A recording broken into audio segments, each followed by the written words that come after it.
महाभारत की कथा में एक प्रसंग आता है जब प्रद्युवाहन ने युद्ध में अपने पिता अर्जुन का वध किया था।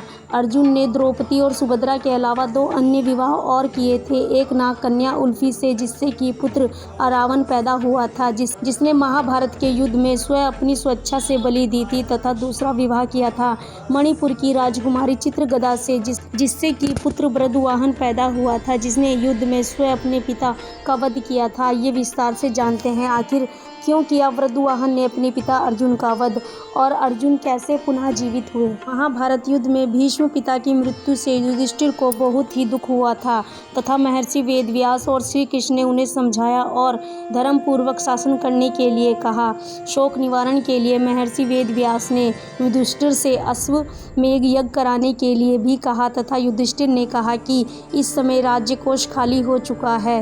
अश्वमेध यज्ञ कराने के लिए बहुत ही धन की आवश्यकता होती है जो अभी उपलब्ध नहीं है। युधिष्ठिर की बात सुनकर महर्षि वेदव्यास ने बताया कि पूर्व काल में राजा मरुत ने एक बहुत बड़ा यज्ञ किया था। उस यज्ञ में उन्होंने ब्राह्मणों को बहुत सा धन दिया, सोना दिया। बहुत ही अधिक मात्रा में होने के कारण ब्राह्मण वह सोना अपने साथ नहीं ले जा पाए। वह सोना आज भी हिमालय पर पड़ा है। उस धन से अश्वमेध यज्ञ किया जा सकता है। युधिष्ठिर ने ऐसे ही करने का निर्णय लिया।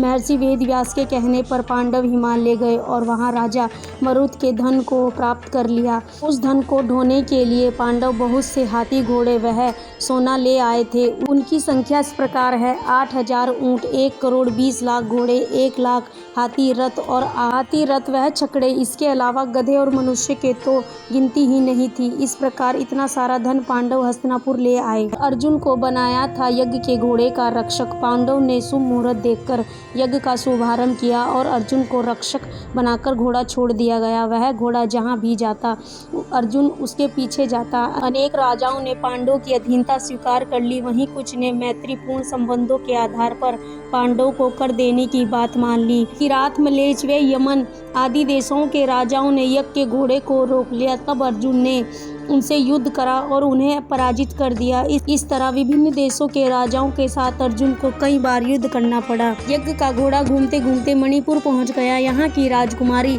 चित्रगदा से अर्जुन को प्रद्युवाहन नामक पुत्र था। प्रद्युवाहन ही उस समय मणिपुर का राजा था। तब प्रद्युवाहन को अपने पिता अर्जुन के आने का समाचार मिला तो उसका स्वागत करने के लिए वह नगर के द्वार पर गया। अपने पुत्र प्रद्युवाहन को देखकर अर्जुन ने कहा कि मैं इस समय यज्ञ के घोड़े की रक्षा करता हूँ, तुम्हारे राज्य में आया हूँ, इसलिए तुम मुझसे युद्ध करो। जिस समय अर्जुन प्रद्युवाहन से यह बात कह रहे थे उसी समय नाग कन्या उल्फी भी वहां आ गई। उल्फी भी अर्जुन की पत्नी थी। उल्फी ने भी प्रद्युवाहन को अर्जुन के साथ युद्ध करने के लिए उकसाया। अपने पिता अर्जुन वह सौतेली माता उल्फी के कहने पर प्रद्युवाहन युद्ध के लिए तैयार हो गया। अर्जुन और प्रद्युवाहन में भयंकर युद्ध होने लगा। अपने पिता पर पराक्रम देखकर बहुत ही प्रसन्न हुआ। प्रद्युवाहन उस समय युवा ही थे। अपने बाल स्वभाव के कारण बिना परिमाण पर विचार करे उसने तीखा बाण अर्जुन पर छोड़ दिया। उस बाण की चोट से अर्जुन बेहोश होकर धरती पर गिर पड़े। प्रद्युवाहन भी उस समय तक बहुत घायल हो चुका था। वह भी बेहोश होकर जमीन पर गिर पड़ा। तभी वहां प्रद्युवाहन की माता चित्रांगदा भी आ गई। अपने पति वह पुत्र को घायल अवस्था में धरती पर पड़ा देखकर वह बहुत दुखी हुई। चित्रांगदा ने देखा कि उस समय अर्जुन के शरीर में जीवित होने के कोई लक्षण नहीं दिख रहे थे। अपने पति को मृत अवस्था में देखकर वह फूट फूट कर रोने लगी। उसी समय प्रद्युवाहन को भी होश आ गया। जब उसने देखा कि उसने पिता की हत्या कर दी है तो वह भी शोक करने लगा। अर्जुन की मृत्यु से दुखी होकर चित्रगदा और ब्रह्मवाहन दोनों ही आमरण उपवास पर बैठ गए। जब नाग कन्या उल्फी ने देखा कि चित्रगदा और प्रद्युवाहन आमरण उपवास पर बैठ गए हैं तो उसने अपनी संजीवनी मणि का स्मरण किया और उस मणि के हाथ में आते ही उल्फी ने प्रद्युवाहन से कहा कि मणि को अपने पिता अर्जुन की छाती पर रख दो। प्रद्युवाहन ने ऐसा ही किया और वह मणि छाती पर रखते ही अर्जुन जीवित हो उठे। अर्जुन द्वारा पूछने पर उल्फी ने बताया कि यह मेरी ही मोहिनी माया थी। उल्फी ने बताया कि छल पूर्वक भीष्म का वध करने के कारण वसु, एक प्रकार के देवता, आपको श्राप देना चाहते थे। यह बात मुझे पता चली तो मैंने यह बात अपने पिता को बताई। उन्होंने वासुकों के पास जाकर ऐसे न करने की प्रार्थना की। तब वासुकों ने प्रसन्न होकर कहा कि मणिपुर का राजा प्रद्युवाहन अर्जुन का पुत्र है। यदि वह बाणों से अपने पिता का वध कर दे तो अर्जुन को अपने पाप से छुटकारा मिल जाएगा। आपको वासुकों के श्राप से बचाने के लिए ही मैंने यह मोहिनी माया दिखाई थी। इसी प्रकार पूरी बात जानने से अर्जुन ब्रदुवाहन और चित्रगदा प्रसन्न हो गए। अर्जुन ने ब्रदुवाहन अश्वमेध यज्ञ में आने का निमंत्रण दिया और पुनः यात्रा पर चल दिए। इस प्रकार अर्जुन अन्य देशों के राजाओं को पराजित करते हुए पुनः हस्तिनापुर आए।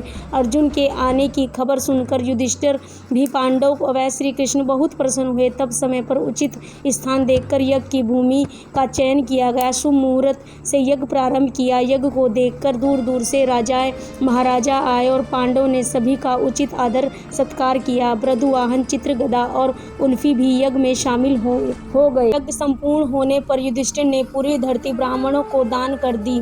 तब महर्षि वेद व्यास ने कहा कि ब्राह्मणों की ओर से यह धरती पुनः तुम्हें ही वापस करता हूँ। इसके बदले में तुम सभी ब्राह्मणों को स्वर्ण दे दो। युधिष्ठिर ने ऐसा ही किया। युधिष्ठिर ने सभी ब्राह्मणों को तीन गुना सोना दे दिया और इतना दान पाकर ब्राह्मण भी संतुष्ट हो गए। ब्राह्मणों ने पांडव को आशीर्वाद दिया और इस प्रकार अश्वमेध युग कुशल से हो गया और संपन्न हुआ। तो दोस्तों, महाभारत की यह कथा आप लोगों को कैसे लगी प्लीज़ कमेंट करके ज़रूर बताएं। और अगर आप लोग हमारे चैनल पे न्यू हैं तो हमारे चैनल को लाइक करें, शेयर करें, कमेंट करें, सब्सक्राइब करें और सभी सहयोग करते रहें। सभी का दिल से धन्यवाद। महादेव आप सभी के कष्ट दूर करें। हर हर महादेव। और कमेंट बॉक्स में जय श्री हरि कृष्ण अवश्य लिखें। सभी का दिल से थैंक यू।